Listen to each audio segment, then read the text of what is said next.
Media మిత్రులకు నమస్కారం. నిన్న పార్లమెంట్లో ఒక ప్రశ్నకు సమాధానంగా మా ఎంపీలు అడిగిన ప్రశ్నకు వైఎస్ఆర్సీపీ ఎంపీలు అడిగిన ప్రశ్నకు సమాధానంగా లోక్సభలో ఆర్థిక శాఖ మంత్రి కేంద్ర ఆర్థిక శాఖ మంత్రి నిర్మలా సీతారామన్ గారు ఇచ్చిన లిఖితపూర్వక సమాధానం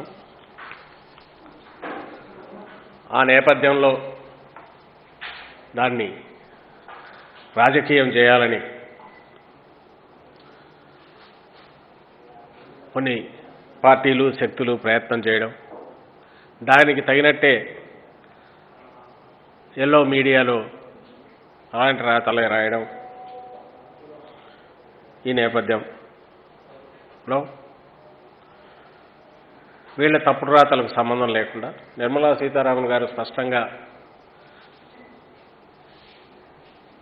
ఈ నిర్ణయం జరిగిపోయింది, సూత్రప్రాయంగా 100% మేము డిజిన్వెస్ట్మెంట్ చేయాలని కేంద్రం నిర్ణయించిందని చెప్పిన తరుణంలో ముఖ్యమంత్రి జగన్మోహన్ రెడ్డి గారు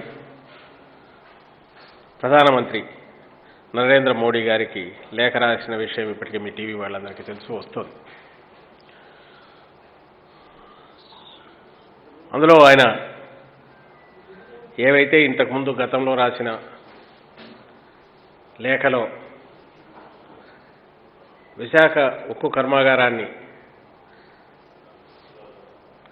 అలాగే ప్రభుత్వ రంగంలోనే కొనసాగించాల్సిన అవసరాన్ని, దాన్ని అవసరమైతే కొంచెం రీస్ట్రక్చర్ చేసైనా సరే ఆంధ్రప్రదేశ్ ప్రజల కోట్లాది మంది ఆంధ్రప్రదేశ్ ప్రజల సెంటిమెంట్ అయిన భావోద్వేగాలతో ముడిపడిన విశాఖ ఉక్కును అభివృద్ధిలోకి తీసుకురావడానికి చేసిన కొన్ని సూచనలు కూడా చేసిన విషయం కూడా అందరికీ తెలిసిందే. వాటిని ప్రస్తావించడంతో పాటు ఇందులో స్టేక్ హోల్డర్స్ అయిన కార్మికులు అలాగే ప్రజల పక్షాన కూడా మాట్లాడుతున్న ఇతర పార్టీలు ఉన్నాయి కనుక ఆల్ పార్టీ డెలిగేషన్, అఖిల పక్షాల డెలిగేషన్ను, అందులో ట్రేడ్ యూనియన్ నాయకులను కూడా కలుపుకొని ప్రభుత్వం తరఫు నుంచి తీసుకొస్తాం, రాష్ట్ర ప్రభుత్వం నుంచి మీరు అపాయింట్మెంట్ ఇవ్వకండి అని కోరుతూ ముఖ్యమంత్రి గారు లెటర్ రాశారు. ఇది ఇంతకుముందు చేస్తున్న ప్రయత్నాల కొనసాగింపు. అలాగే ఇప్పటికే మా ఎంపీలు అక్కడ కలిసి విజ్ఞప్తి చేశారు, పార్లమెంట్లో కూడా రైజ్ చేస్తున్నారు. దీనికి కొనసాగింపుగా ప్రభుత్వం వైపు నుంచి చేయగలిగిన అన్ని ప్రయత్నాలలో భాగంగా నెక్స్ట్ స్టెప్ కింద, తదుపరి స్టెప్ కింద ఈ ఉత్తరం రాయడం జరిగింది లేఖ. దీనికి ముందుగానే ముఖ్యమంత్రి గారు మీకు తెలుసు విశాఖపట్నం వెళ్ళిన సందర్భంలో చాలాసేపు ఓపికగా కార్మిక సంఘాల నాయకులందరినీ కూర్చోబెట్టుకొని మాట్లాడడం, అందులో నాకు తెలిసి టీఎన్టీయూసీ అంటే తెలుగుదేశం అనుబంధ సంఘం కూడా ఉందని ఉన్నట్టున్నారు. ఆ రోజు వాళ్ళు ఏమేమి సలహాలు ఇస్తున్నారో అన్నింటినీ తీసుకొని అలాగే తాను ఏం చేశానో చెప్పడం, ఇదంతా కూడా ఆల్రెడీ అందరికీ తెలిసిన విషయమే. అలాగే దాని కొనుగోలుకు ఆసక్తి చూపుతున్న పోస్కో ఏదైతే కొరియన్ కంపెనీ ఉందో మేజర్, వాళ్ళు అంతకుముందు వెళ్ళారు. ఆ తర్వాత ఈ ప్రభుత్వ హయాంలో కూడా జగన్మోహన్ రెడ్డి గారు వచ్చాక, టీడీపీ హయాంలో వచ్చి చూసినది కాక జగన్మోహన్ రెడ్డి గారు వచ్చాక కూడా ముఖ్యమంత్రి అయిన తర్వాత వాళ్ళు మళ్ళీ రావడము, అందులో ముఖ్యమంత్రి గారు తానే స్వయంగా we are not interested in Vizag, Kadapa కానీ కృష్ణపట్నం కానీ రండని తను వాళ్లకు సజెస్ట్ చేసిన విషయం, ఏమి దాపరకం లేకుండా మొత్తం ఆయన ఎక్స్ప్లెయిన్ చేశారు. దీని తర్వాత పోస్కో కూడా కృష్ణపట్నం మీద ఇంట్రెస్ట్ చూపుతూ కృష్ణపట్నం వచ్చి వాళ్ళ అఫీషియల్స్ చూసిపోయారు. తర్వాత మా స్పెషల్ చీఫ్ సెక్రటరీ ఇండస్ట్రీస్ కరికాలవల్లం గారు ఆయన ఒక లేఖ రాశారు. దీన్ని కొనసాగిద్దాం, కృష్ణపట్నంలో మీకు మంచి ఇది ఏరియా కూడా షార్ట్ లిస్ట్ చేస్తున్నారు, మీరు వచ్చి చూసుకోండి అని చెప్పారు. అంటే ఒకవైపు విశాఖ ఉక్కు కర్మాగారాన్ని కంటిన్యూ చేయడానికి అవసరమైన ఇవి చేయడంతో పాటు ఇంకో పక్క మన దగ్గర ఇంకొక స్టీల్ ప్లాంట్ రావడానికి అవసరమైన ఏర్పాట్లు చేయడంలోనూ లేకుంటే దానికి అవసరమైన రకంగా హ్యాండ్ హోల్డింగ్ చేయడంలోనూ ఆ కంపెనీకి పోస్కో కంపెనీకి సహాయ సహకారాలు కూడా ప్రభుత్వం అందిస్తోంది, జరుగుతోంది. ఇందులో ఏది దాపరికం లేదు, అన్నీ పారదర్శకంగా ప్లెయిన్గా జరుగుతున్నాయి. రాష్ట్రం ఇండస్ట్రియల్గా బ్రహ్మాండంగా అభివృద్ధి చెందాలి. విశాఖ ఉక్కు అనేది కేవలం ఒక కర్మాగారం కాదు, మన లైఫ్లో ఒక పార్ట్ లాంటిది, ఆంధ్ర సెంటిమెంట్లో పార్ట్. దాన్ని ప్రొటెక్ట్ చేసుకోవాలి, రివైవ్ చేయాలి. ఒక ఛాలెంజ్ నుంచి దాన్ని అధిగమించి దీన్ని రివైవ్ చేయడం ఎట్లా అనేది కూడా జగన్మోహన్ రెడ్డి గారు 2-3 ఆల్టర్నేటివ్స్ ప్రత్యామ్నాయాలు కూడా చెప్పారు. అది ఎవరైనా మనమైనా చిన్న బిజినెస్ అయినా పెద్ద బిజినెస్ అయినా క్రైసిస్ వచ్చినప్పుడు, మాంద్యం వచ్చినప్పుడు, కంటిన్యూస్ ఇంట్రెస్ట్ల తాకిడి ఎక్కువ ఉన్నప్పుడు ఇంట్రెస్ట్ తగ్గించుకోవడం ఎట్లా, ప్రొడక్షన్ పెంచుకోవడం ఎట్లా, ప్రొడక్షన్ కాస్ట్ తగ్గించుకోవడం ఎట్లా, ఇవి ఎవరైనా ఏ చిన్న ఇండస్ట్రీ దగ్గర నుంచి పెద్దదాని వరకైనా తప్పదు. అల్టిమేట్గా దీంట్లో ఉండే లక్ష్యం ఏంటి? నాట్ ఓన్లీ ఆ ఇండస్ట్రీ సర్వైవ్ చేయడం కాదు, ఆ ఇండస్ట్రీ మీద డిపెండ్ అయిన వందలు కావచ్చు, వేలు కావచ్చు, ఆ కుటుంబాలు నిలబడమే కాదు, సొసైటీకి కూడా దాని నుంచి ఉన్న కంట్రిబ్యూషన్ కంటిన్యూ కావాలి. అది ఇంకా మెరుగ్గా నిలబడి మెరుగైన పాత్ర పోషించాలి సమాజంలో అనే ఒక నిర్మాణాత్మకమైన వైఖరి రాష్ట్ర ప్రభుత్వం తీసుకుంది. జగన్మోహన్ రెడ్డి గారు వ్యక్తిగతంగా పర్సనల్ ఇంట్రెస్ట్ తీసుకొని దాంట్లో చొరవ చూపు చేస్తున్నారు. ఇది వాస్తవం. ఇందులో మీరు తిరగేసి చూసినా, ఇంకో రకంగా చూసినా, కింది నుంచి తొంగి చూసినా, పైనుంచి తొంగి చూసినా, ఈ పక్క నుంచి తొంగి చూసినా, ఏం చేసినా ఇది వాస్తవం. ఒకటి, అది ప్యూర్లీ 100% సెంట్రల్ గవర్నమెంట్ ప్రాపర్టీ. దాంట్లో స్టేట్ గవర్నమెంట్కు లేదు. స్టేట్ గవర్నమెంట్ ఇక్కడ స్టేట్లో లొకేషనల్ ఇది ఉండడం అనేది తప్ప టెక్నికలీ మనం చేయగలిగింది లేదు. వాళ్ళ ఆస్తి నడపాలనా లేదా అనేది వాళ్ళు నిర్ణయించుకుంటారు. అది ఎవరు కాదనలేని సత్యం. మనం ఏం చేయగలము? ఆల్టర్నేటివ్స్ ఏమైనా సజెస్ట్ చేసి దీన్ని ఇట్లా చేయొద్దు, ఇట్లా చేయండి, సో దట్ ఇది ఎవరో ప్రైవేట్ వాళ్ళ చేతికి వెళ్ళిపోతే ఒకసారి వాళ్ళు కాస్ట్ కటింగ్ అని చెప్పి ఏం చేస్తారో తెలియదు, ఇంకొకటి అవుతుందేమో. అదే గవర్నమెంట్ ఉంటే రెస్పాన్సిబిలిటీ ఉంటుంది, సోషల్ రెస్పాన్సిబిలిటీ ఉంటుంది. కాబట్టి దీనికి అవసరమైన గవర్నమెంట్ నడపడానికో, ఇప్పుడున్నట్టు నడపడానికో ఇదిగో ఈ పద్ధతిలో అయితే చేయొచ్చు. ఎందుకంటే నోషనల్గా ఇప్పుడు ఆమె చెప్పినట్టు 31,000 కోట్లు దాని వాల్యూ అంటే మొత్తంగా యాక్చువల్ మార్కెట్ వాల్యూ తీసుకుంటే దాన్ని నిజంగానే 1,00,000 కోట్లు 1,00,000 కోట్లు ఉండే ఇది ఉంటుంది. ఎందుకంటే ల్యాండ్ బ్యాంక్ పెద్దగా ఉంది ఎక్కువ. మెయిన్ దాంట్లో వచ్చేది ల్యాండ్ బ్యాంక్ వైజాగ్ స్టీల్లో. ఒకవేళ ఇండస్ట్రీకి సంబంధించి మెషినరీ, ప్లాంట్ అండ్ మెషినరీ కొన్ని అవుట్డేటెడ్ అయినా, ఇంకో రకంగా ఉన్నా, మిగిలినవే ఉన్నా, మేజర్ దానికి బేస్ వచ్చి అసెట్ వచ్చి అది. సో దాన్ని వాల్యుయేషన్ పాత రేట్లను తక్కువ చూపడం అనేది కరెక్ట్ కాదు, అది రియల్ కూడా కాదు. అండ్ ఒక ప్రభుత్వం అనుకుంటే దీన్ని రివైవ్ చేయడానికి ఇదే పెద్ద ఆదరవు కింద ఉండే అవకాశం ఉంది. సో ఎవరికీ నొప్పి కలగకుండా, అందరికీ భద్రత ఉండేటట్టు, ఇండస్ట్రీ సర్వైవ్ అయ్యేట్టు, వర్కింగ్ క్యాపిటల్ కాస్ట్ తగ్గేటట్టు, ఇంట్రెస్ట్ తగ్గేటట్టు ఏం చేయాలనే దాంట్లో ఇచ్చిన సలహాలు ఎవరైనా మెడ మీద తలకాయ ఉండేవాళ్ళు, మెడకాయ మీద తలకాయ ఉండేవాళ్ళు ఎవరైనా కూడా జగన్మోహన్ రెడ్డి గారు చెప్పిన దాంతో ఏకీభవిస్తారు. మన రాష్ట్రంలో వంకరగా తప్ప వేరే రకంగా ఆలోచించలేని ప్రతిపక్షం, దాని అన్నదమ్ములు తప్ప ఇంకా వాళ్ళకు ఏం వెతకడానికి ఏమీ దొరకకపోయి ఏదైనా సరే కూర్చుంటే ఎందుకు కూర్చున్నావు, నిలబడి ఉంటే ఎందుకు నిలబడినావు, నవ్వితే ఎందుకు నవ్వావు, నవ్వకపోతే ఎందుకు నవ్వలేదు, ఏదైనా చెప్పగలరు వాళ్ళు. ఎందుకంటే అది వంకర, మొత్తం బుద్ధి మనుషులు కంప్లీట్ వంకరే. కాబట్టి తందాన అని లేకుంటే లీడ్ కూడా చేసే మీడియా అలాంటిదే ఉంది. కాబట్టి దాని నుంచి నిన్న రాత్రి నుంచి దాన్ని లాగుతున్నారు. నిన్న రాత్రి కూడా నేను మాట్లాడినప్పుడు చెప్పాము. ఇందులో నిర్మలా సీతారామన్ చెప్పిన దాంట్లో కొత్తది ఏముందో ఎవరికి అర్థం కావట్లే. మరి మీరైనా ఎవరైనా చెప్పండి, ఏమైనా కొత్త పాయింట్ అన్నారా? 100% వాళ్ళది కాదా? అమ్మాలనుకున్న ఇంటెన్షన్ నిజం కాదా? ఎందుకు వాళ్ళ పార్ట్నర్ జనసేన ఆయన ఎవరు పవన్ కళ్యాణ్ గారు కూడా ఆయన అదే చెప్పారు కదా, బీజేపీ పాలసీ నేషనల్ దాంట్లో ఇది ఒకటి సపరేట్గా చూడట్లేదని. కానీ ఆయన మళ్ళీ సన్నాయి నొప్పులు నొక్కుతాడు. పార్లమెంట్లో పోరాడండి, ఇంకోటి పోరాడు. నువ్వు పోరాడొచ్చు కదా, నువ్వు పార్ట్నరు, వెళ్ళి కూర్చొని మెడలు ఉంచొచ్చు కదా, లేదంటే అలగచ్చు కదా, చిన్న తమ్ముడివి అలాగే కూర్చోవచ్చు కదా. నువ్వు వచ్చి ఇక్కడికి వచ్చి ఈ సన్నాయి నొక్కడం ఏంటి? ఇంకొకరెవరో అంటారు రాజీనామా చేయండి అని. అసలు ఎవరు వీళ్ళు? నిన్నటికి నిన్న ఎన్నికల్లో 15%, 10% కూడా రావట్లే. రాజీనామా చేసి ఏమవుతుంది? చేస్తే మళ్ళీ గెలుస్తాం. ఇంకొక ఆయన ఇప్పుడే విన్నా, ఏదో పోటీ పెట్టమన్నాడంట, మేము పోటీ పెట్టమని. ఏదో వీళ్ళు పోటీ పెడతారని ఎవరన్నా భయపడి రాజీనామా చేయకుండా అంటారా? దేనికైనా ఒక అర్థం ఉండాలా. ఏ ఇష్యూ మీద ఏ స్టెప్లో ఏం చేయాలి, ఏం చేయాలో, ఎట్లా డీల్ చేయాలో పూర్తిగా జగన్మోహన్ రెడ్డి గారికి మా ప్రభుత్వానికి పూర్తి అవగాహన ఉంది. ఖచ్చితంగా డీల్ చేస్తాం. మీ అందరికంటే అంటే మిగిలిన వాళ్ళకి పాలనానుభవం లేకపోవచ్చు.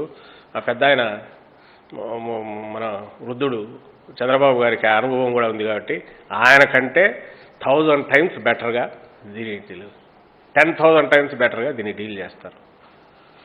సెంటర్ని ఇంప్రెస్ చేసి ఏ రకంగా చేద్దామన్న దాంట్లో అందులో భాగంగానే ఈ అప్రహెన్షన్స్ ఏమన్నా ఉంటే వాటిని కూడా ఇచ్చేయడం కోసమే డైరెక్ట్ చీఫ్ మినిస్టర్ గారు he is prepared to lead a delegation of all parties and as well as the trade unions అనేది ఈరోజు లెటర్లో సారాంశం. అది ముఖ్యం. దీనికి వీఆర్ ఎక్స్పెక్టింగ్ ఫాస్ట్గా అది వచ్చేస్తే వెళ్ళి చెప్దాం. అక్కడ ప్రభుత్వం ఏమేం చేయాలనుకుంటుందో ఇది చెప్తుంది. మిగిలిన వాళ్ళు కూడా సలహాలు ఇవ్వచ్చు. అలాగే ఇంతకుముందు సీఎం గారిని కలిసినప్పుడు ట్రేడ్ యూనియన్ లీడర్లు కూడా చెప్పినట్టున్నారు. ఒరిస్సాలో ఇంతకుముందు ఉండేవి వాటి ఐ థింక్ పీరియడ్ అయిపోయినట్టుంది లీజ్ అని, ఐరన్ ఓర్ మైన్స్. అలాంటివి మళ్ళీ రెన్యూ చేయించుకోగలిగితే there is nothing like it, cost బాగా తగ్గుతుంది అనేది ఉన్నాయి. దీంట్లో మా అబ్జెక్షన్ నిన్న జరిగిన దాని మీద, నిర్మలా సీతారామన్ గారు అన్న దాని మీద వీళ్ళు ప్రజెంటేషన్ ఇంగ్లీష్ రాదనుకోవడానికి లేదు. మళ్ళీ అందులోనే 2 మాటల్లో 2 రకాలుగా వాడినారు. ఆ 2 పత్రికలు రామోజీరావు, రాధాకృష్ణ వీళ్ళిద్దరూ. మిగిలిన టీవీల్లో నేను గమనించలే, బహుశా TV5 అలాగే ఉంటాడు, ఏబిఎన్ దాని మీద డిస్కషన్ జరిపించాడేమో అని. ప్రింట్లో చూసింది నేను చూస్తే ఈరోజు ఆమె నిన్న క్లియర్గా చెప్పినంత వరకు లాస్ట్ పేరా ఏది నిర్మలా సీతారామన్ గారు మా ఎంపీలు అడిగిన ప్రశ్నకు సమాధానంగా the state government does not have any equity in RINL, అది అందరూ అదే రాశారు. However the state government is consulted in specific matters as and when needed and their support is also solicited in the matters that require their intervention. ఇది grammar తెలిసిన వాళ్ళు ఎవరైనా కూడా already consult చేసి ఉన్నా, ఆల్రెడీ సోలిసిట్ చేసి ఉన్నా పాస్ట్ టెన్స్లోనే రాసేవాడు వచ్చేది వాజ్ అని, లేదా ఈజ్ బీయింగ్ కంటిన్యూ అవుతుంటే ఈజ్ బీయింగ్ అనేవాళ్ళు. ఇక్కడ జనరలైజ్డ్ నార్మల్ ప్రొసీజర్ ఇచ్చారని నేను అనుకుంటున్నా. మామూలుగా అయితే వుడ్ బీ అనాలి, వుడ్ బీ కన్సల్టెడ్ అనాలి, జనరలైజ్డ్ ఇది అంటున్నారు. ఖచ్చితంగా ఇదైతే కన్సల్ట్ చేసినట్టు కాదు. దీని మీద ఆ 2 పత్రికల్లో చూస్తే 2 రకాలు రాశారు. ఎందుకు ఇంత వివరణ ఇస్తున్నామంటే వీళ్ళ మిస్చీఫ్ కావాలని ఎట్లా వంకర ఆలోచనలతో ప్రజల తలకాలలో విషం నింపాలని చూస్తారనేది చెప్పడం కోసం. దీంట్లో ఫస్ట్ సెంటెన్స్లో government is consulted, state government is consulted in specific matters అన్న చోట సంప్రదిస్తూనే ఉన్నాము అని అన్నారు. అండ్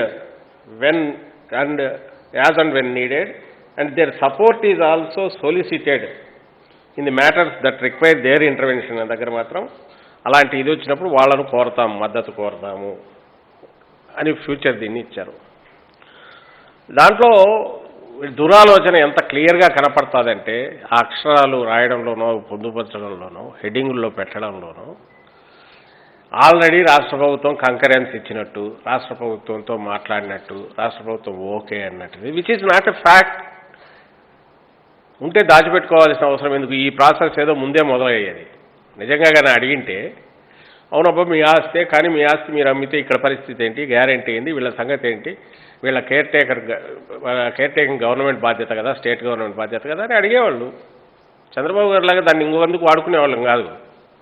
ఆయన కదా అప్పుడు స్పెషల్ స్టేటస్ అర్ధనత పెట్టి తాకట్టు పెట్టి దానికి బదులుగా ప్యాకేజీ బ్రహ్మాండం అని ఇవి చేసి అట్లా చేయాల్సిన అవసరం లేదు, చేయరు కూడా జగన్మోహన్ రెడ్డి గారు. అది ప్రజలకు తెలుసు. అయితే చిన్నగా డౌట్లు రైజ్ చేయించడానికి ఇలాంటి మాటలు రాయడము, ఇంగ్లీష్ రాదనుకోవడానికి వీల్లేదు. మొత్తం తలకాయ నిండా విషపూరితమైన ఆలోచనలే కాబట్టి ఆయన రామోజీరావు గారికి కానీ రాధాకృష్ణ గారికి కానీ వీళ్ళిద్దరికీ ఎప్పుడూ వంకర ఆలోచనలే కాబట్టి జగన్మోహన్ రెడ్డి గారిని డార్క్ షేడ్లో ఎట్లా చూపాలనేది, రాష్ట్ర ప్రభుత్వాన్ని డార్కర్ షేడ్లో ఎట్లా చూపాలి అనేది తప్ప వేరే ఆలోచనలు ఉండవు కాబట్టి ఇమ్మీడియట్ దాన్ని ఏదో కుక్ చేసి అక్కడ పడేసి స్క్రీమింగ్ హెడ్లైన్స్లో పెట్టేసి పడేశారు. దాని మీద చర్చలు చర్చోపచర్చలు, దీనికి ఎక్స్ప్లెనేషన్. దాని మీద అప్పటికే దాటిపోయినారు 2 అడుగులు. ఒకరేమో ఇవన్నీ అయిపోయి వీళ్ళు ముందే కుమ్మక్కయ్యలు ఆలోచించబడి మాట్లాడుకున్నారు ఒకరంటారు, ఇంకొకరేమో మీరు ఇదిగా సొల్యూషన్ రాజీనామా చేయండి, మేము పోటీ చేయము మీకు ఇదిగా అని అంటారు. అసలు ఇంతకంటే బాధ్యత రాహిత్యం ఏదైనా ఉందా రాజకీయ పక్షాలకు? హౌ టు ప్రొటెక్ట్, దీన్ని నిలబెట్టాలనేది ఆలోచించకుండా ఊరికే గొడవ చేస్తామనేందువల్ల ఎస్ కార్మికులు గొడవ చేయాలి, వాళ్ళకు వచ్చిన అభద్రతా భావాన్ని తొలగించేంత వరకు గొడవ చేయడము, దానికి సంఘీభావంగా రాష్ట్ర ప్రభుత్వం కూడా ఉన్న విషయము, మా వైఎస్ఆర్ కాంగ్రెస్ పార్టీ ఉన్న విషయం కూడా ఆల్రెడీ ప్రూవ్ అయింది. నిజంగానే వాళ్ళు వర్రీ కావడం అత్యంత సహజం. ఈ టైంలో వీఆర్ విత్ యూ అని ముఖ్యమంత్రి గారు అన్నారు. అందుకోసమే మొన్న బంద్ రోజు కూడా పూర్తి మద్దతు ప్రకటించడం, ఆర్టీసీ బస్సులు కూడా తిరగకుండా ప్రభుత్వం నిర్ణయం తీసుకుంది. To send a message to centre that entire state is with the workers and employees of or their families of Vizag steel అనేది మెసేజ్ స్ట్రాంగ్గా పంపించాం. ఇప్పుడు ఆల్ పార్టీ పోతే మరి బీజేపీ స్టేట్ లీడర్స్ ఉన్నారు, లెట్ దెమ్ ఇంప్రూవ్, వాళ్ళకు ఛాన్స్ దొరుకుతుంది. అలాగే వాళ్ళ పార్ట్నర్ ఆయన జనసేన ఉన్నారు, ఆయన he will have a chance to impress upon them. Sickness పూర్తిగా తీసుకుపోయి క్లోజరో ఇంకోటో తప్ప వేరే మార్గం లేని చోట ఆలోచించిన అర్థం ఉంటుంది. కానీ ఇక్కడ పూర్తి అన్ని రకాల వయబిలిటీ, ఆల్రెడీ ప్రాఫిట్స్ నడుస్తున్నాయి, వర్కింగ్ రన్నింగ్, దీంట్లో బ్రేక్ ఈవెన్ ఉంది, ప్రాఫిట్లో పోతున్నప్పుడు పాత అప్పుల నుంచి బయటపడడానికి ఎట్లనేది ఆలోచించడం పెద్ద సమస్య కాదు. దాన్ని పూర్తి ఆ ఇండస్ట్రీకి ప్రాస్పర్ చేయడానికి ఈ ఛాలెంజ్ని ఒక అవకాశంగా తీసుకుని, మంచి అవకాశంగా తీసుకుని దాన్ని నిలబెట్టడానికి ఇప్పుడు ఆ పరిస్థితి మనకు వచ్చింది కాబట్టి అందరం కలిసి చేయాల్సిన దీంట్లో కలిసే చేద్దాం. కానీ దీనికి వేరే అర్థాలు లాగడము, లేక ఛాలెంజ్లు వేయడము, వీటి వల్ల ఏం ఉపయోగం లేదు. టీవీ డిబేట్స్ పనికిరావచ్చు, లేదా పేపర్లో కొంత రాయడానికి పనికిరావచ్చు. సో ఇప్పటికైనా ఈ తప్పుడు రాతలు మానుకోకపోతే ఇంకా మిమ్మల్ని మించిన దౌర్భాగ్యులు అసలు ఈ రాష్ట్రంలో మీ పత్రికలు ఉండడం దౌర్భాగ్యం అనుకోవాలి.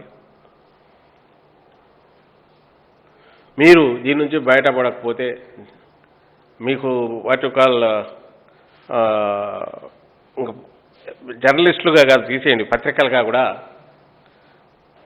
మీరు చెప్పుకోవడానికి కూడా పనికిరారని వాళ్ళిద్దరిని హెచ్చరిస్తూ ఆ 2 పత్రికల్లో స్పెసిఫిక్గా ఈ సందర్భంలో త్వరగా అపాయింట్మెంట్ వస్తే అందరినీ తీసుకెళ్ళడానికి కూడా ప్రభుత్వం వైపు నుంచి ముఖ్యమంత్రి గారు సిద్ధంగా ఉన్నారు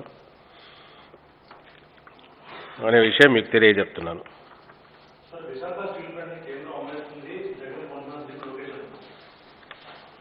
జగన్ కొంటారా?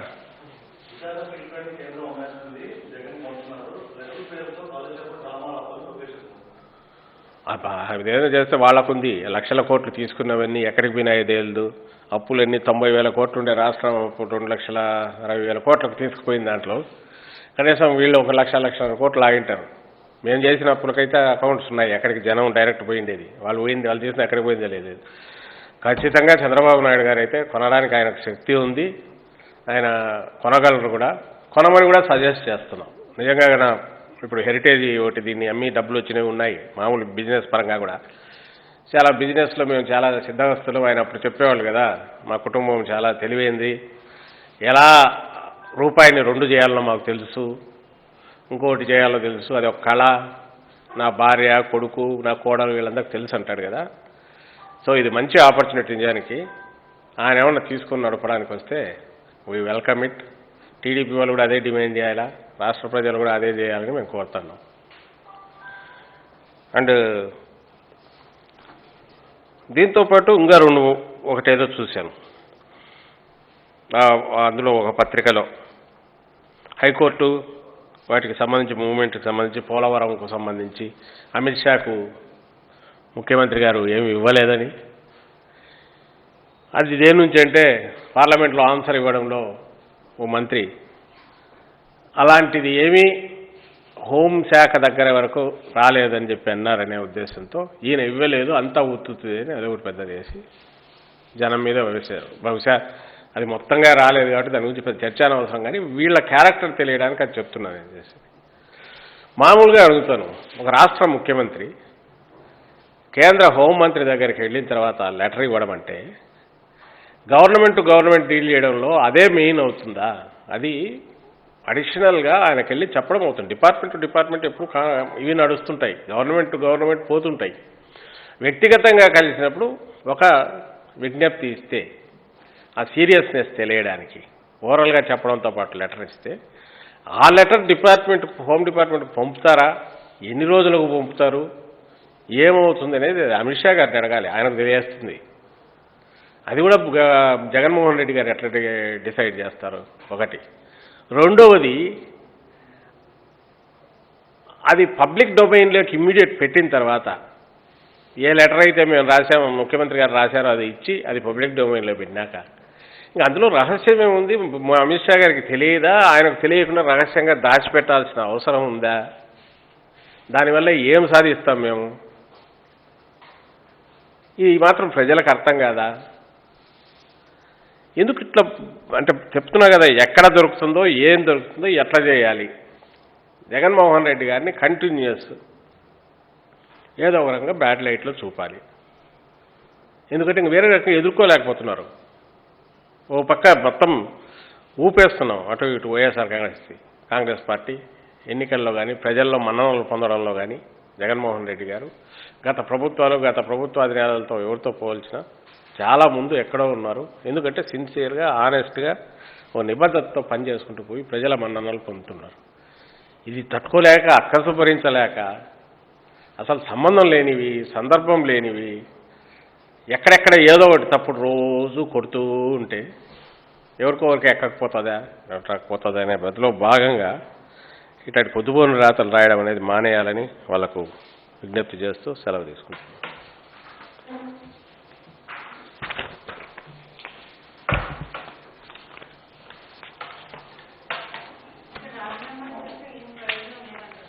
ఏమా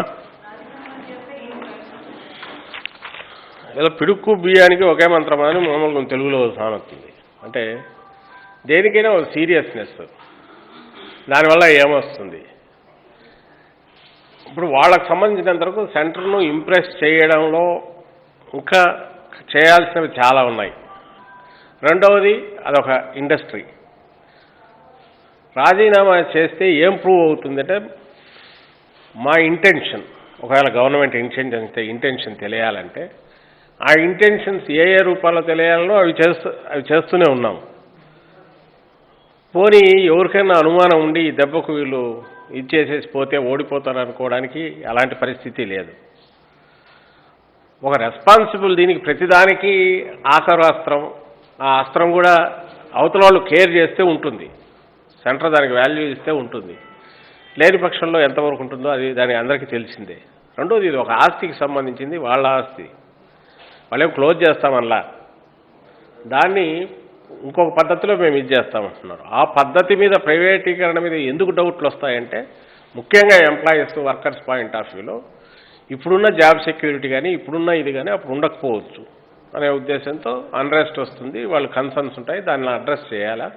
అడ్రస్ చేయడంలో కూడా జగన్మోహన్ రెడ్డి గారు దీన్ని ప్రైవేటైజ్ చేయండి అని అట్లా ప్రైవేటైజ్ చేయొద్దు అంటున్నారు, దాన్ని నడపడానికి కావాల్సిన ఉంది అంటున్నారు. అండ్ ఈ రెస్పాన్సిబుల్ పొజిషన్లో కూర్చొని ఇంప్రెస్ చేయడానికి ట్రై చేస్తున్నారు.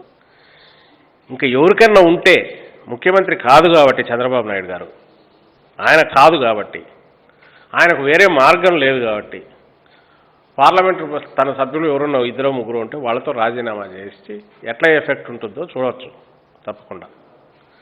అది చేయడానికి ఆయన ప్రిపేర్డ్గా ఉంటే చేయించవచ్చు, దాని ఇంపాక్ట్ ఏమైనా ఉంటుందేమో చూడవచ్చు. మాకు సంబంధించినంతవరకు, గవర్నమెంట్కి సంబంధించినంతవరకు there is a channel, official channel, state government to centre. So దాన్ని పూర్తిగా టు ది ఫుల్లెస్ట్ ఎక్స్టెంట్ వాడుకుంటాం. అంతే తప్ప ఎప్పుడు సందు దొరికితే ఇదే మాట అనేసి బెదిరిస్తే ఆ బెదిరింపులకు విలువ ఉండదు, జనం కూడా సీరియస్గా తీసుకోరు.